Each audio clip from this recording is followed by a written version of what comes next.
Good afternoon. I'm joined here today by Assistant Director Aileen Robinson from our Crime Victim Services Unit. We're here today to announce crime victim services that are available following the tragic shooting that occurred early Sunday in the 1500 block of South Keelan.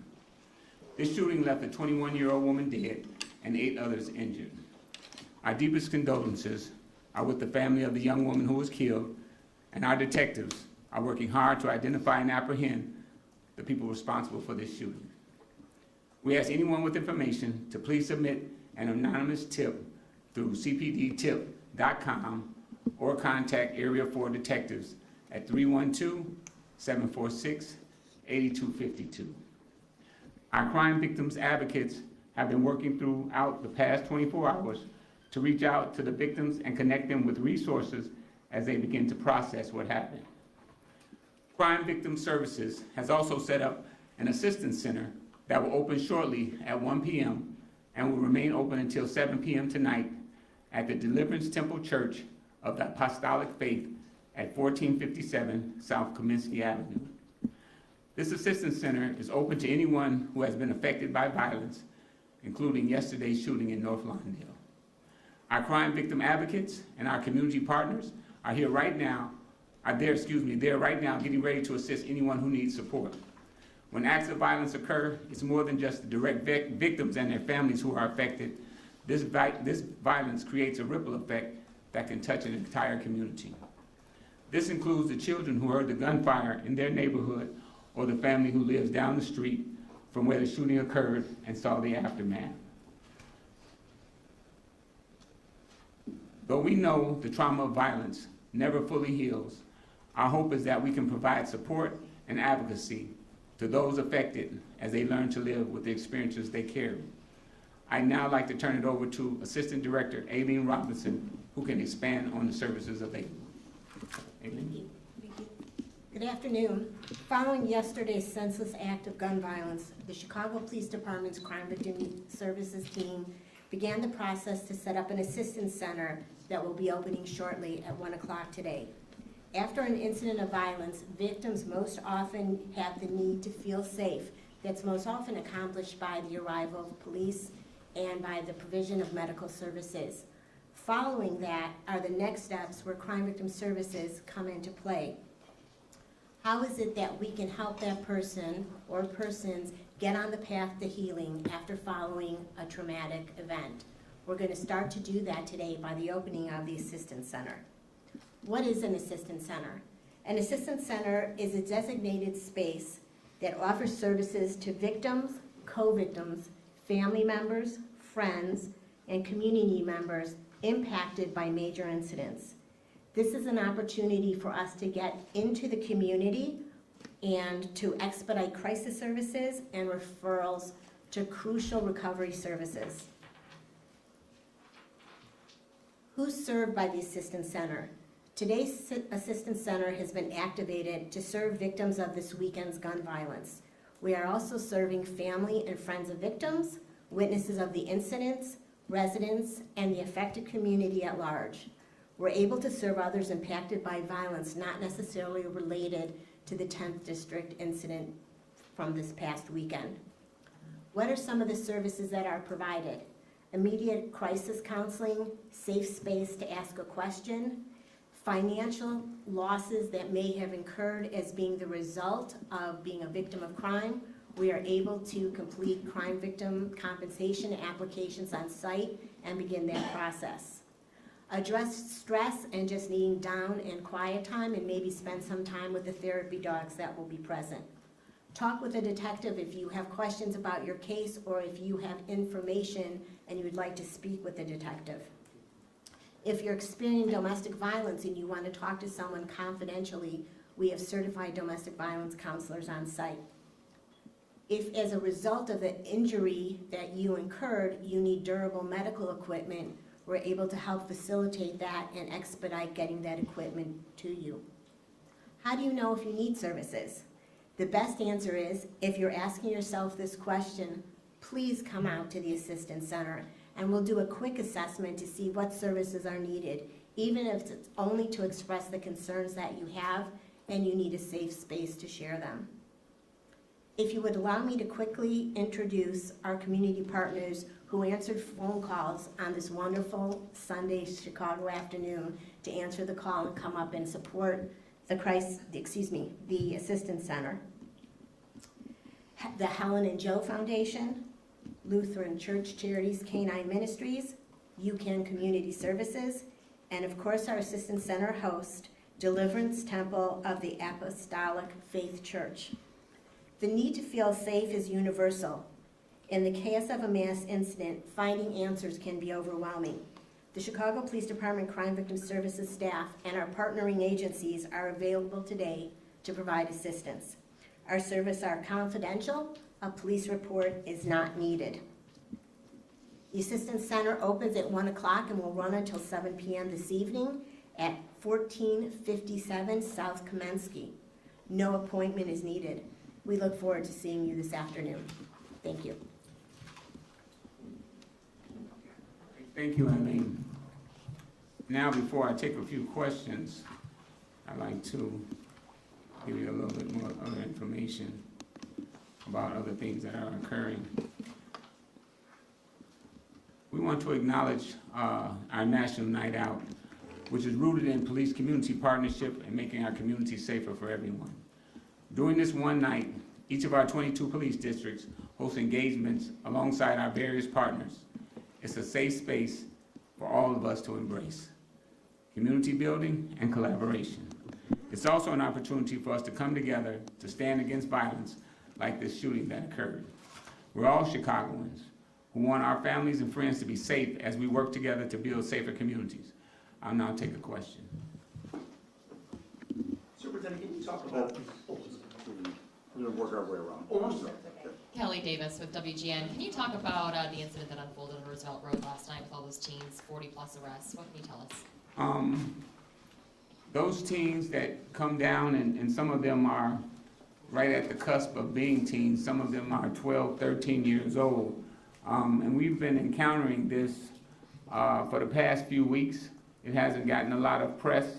Our posture has been tolerance. And usually when we say that it's curfew and we ask them to disperse, they do. Yesterday, they, so to speak, crossed the line, began to attempt to loot stores, and they did get into one store. A window was broken. Also, they began to damage vehicles, and the biggest thing is the infighting between the teens. So we had over 40 arrests and about over 30 curfews. We had 3 UUW arrests and the other various fighting, different things like that. What do you think the impact is of this mass arrest, 40-plus people? We haven't seen that yet this summer. Right. Well, it should send a message because some of those are juvenile, so it should send a message to the families and to the parents. And we know everyone doesn't have a predictable home life, but we're trying to deal with the youth in a certain way to try to offer other things for them to do and other avenues except arrest. And we haven't arrested people like that, but this group got so out of hand that we had no choice.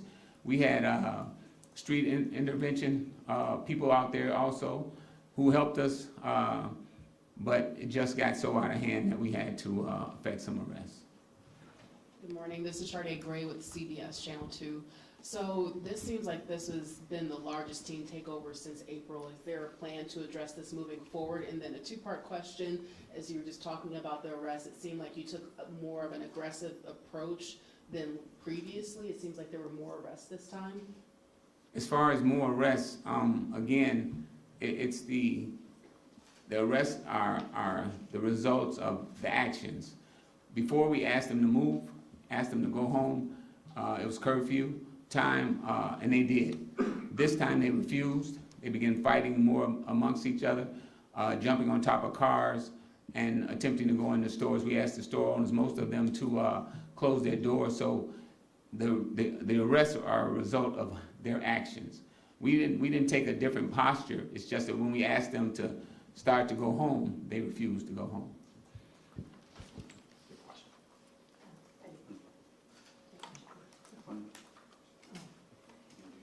Good afternoon. Leah Hope, ABC7. How you doing? With some of the discussion and these last few questions about some of these incidents, this crisis support, how do you hope offering support and taking that approach might play into the big picture? Well, I'm gonna let Eileen answer part of that, but I'll just say this. My experience is that when we extend our hand and show that we're trying to support these victims, it gives us a lot of equity in the community. And that's what we're trying to do. We want to show these people that we care about them just as much as if they lived on the Gold Coast. So this is part of that. Eileen, you want to add something? Absolutely want to piggyback on what the superintendent said, but this is about relationship building. And if you've been victimized, you know, the first one who are responding, they're officers, they're securing the scene, they're doing what they need to do. Of course, they're checking on you and they're giving you additional information, but their job is then to move on. And then you're left pretty much alone with some information. So by bringing in immediate crisis services afterwards, we're just kind of picking up where things were left off and building a relationship. And the hope is that in building the relationship and attending to what that victim needs first, that they will also be willing to work with us if we have questions and things that might be of evidentiary value to a case. It's not necessary, and we make that clear. Our sole focus is starting where that victim's at, making sure we help them on the path from that trauma, and then if we can work together moving forward, whether that's tomorrow, a week, or a year, that's our goal. Can I just follow up on that if I could? Quite often if you talk to young people in Chicago and you ask them if they know or they've been a victim of gun violence, everyone raises a hand. There's estimated so much untreated PTSD in the city. Perhaps both of you could just answer, is this the new direction of policing? I mean, obviously policing, used to be kind of just the tail end, right? You deal with it at the end, when there's a problem.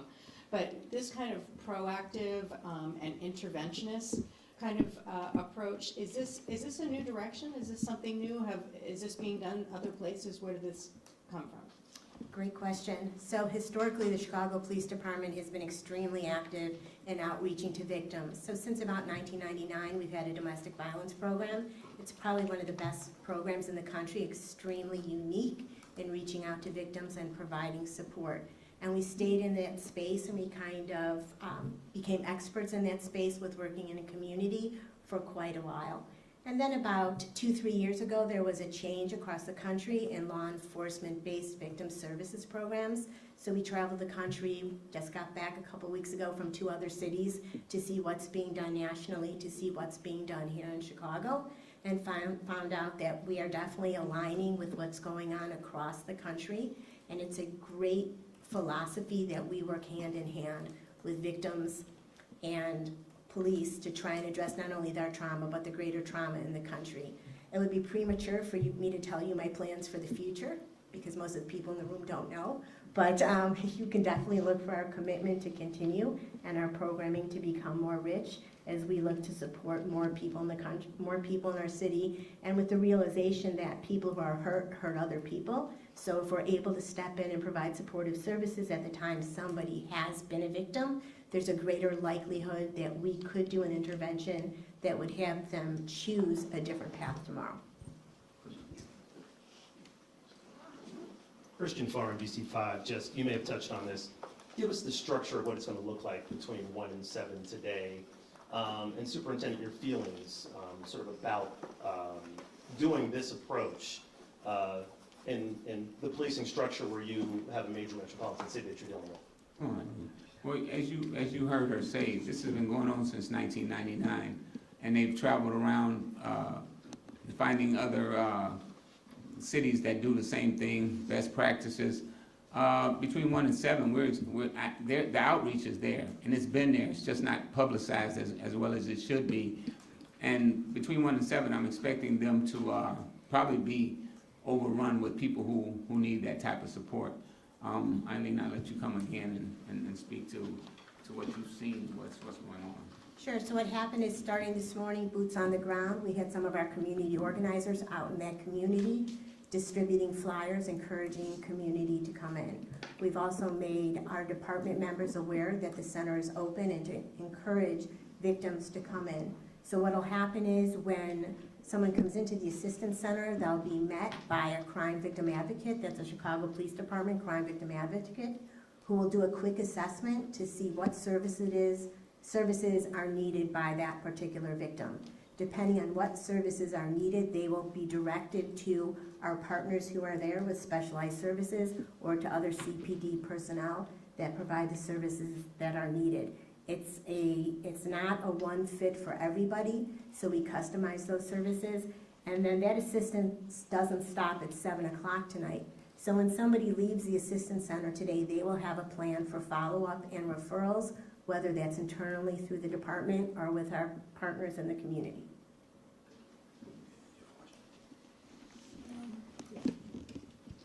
Hi, Jackie Cardenas for Block Club Chicago. I'm here to ask a confirmation question.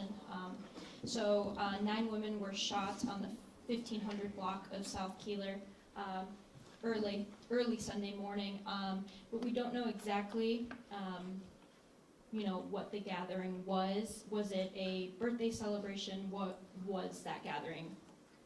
I believe it was a birthday celebration for one of the victims, but it was actually one was a male, but we can't associate him exactly with that. But we did have a male who was in that area, and we're still investigating that part of it. Okay.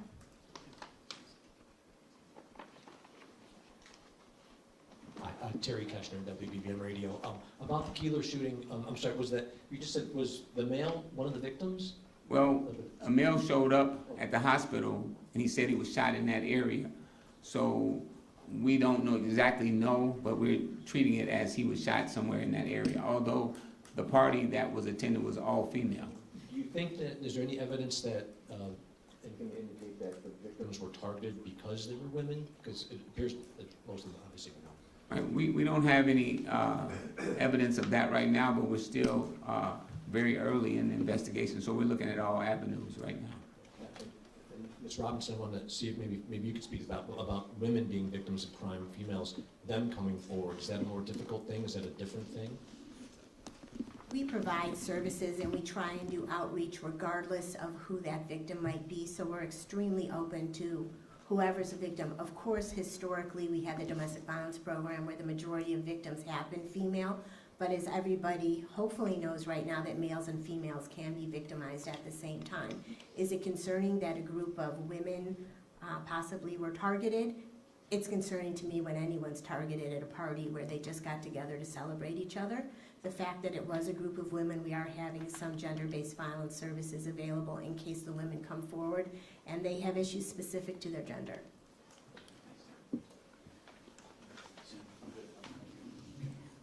I just had one other off topic. The Lakeshore Drive shooting, possibly, was it road rage? Do we know a little bit more now? That's what we're treating it as right now, as road rage.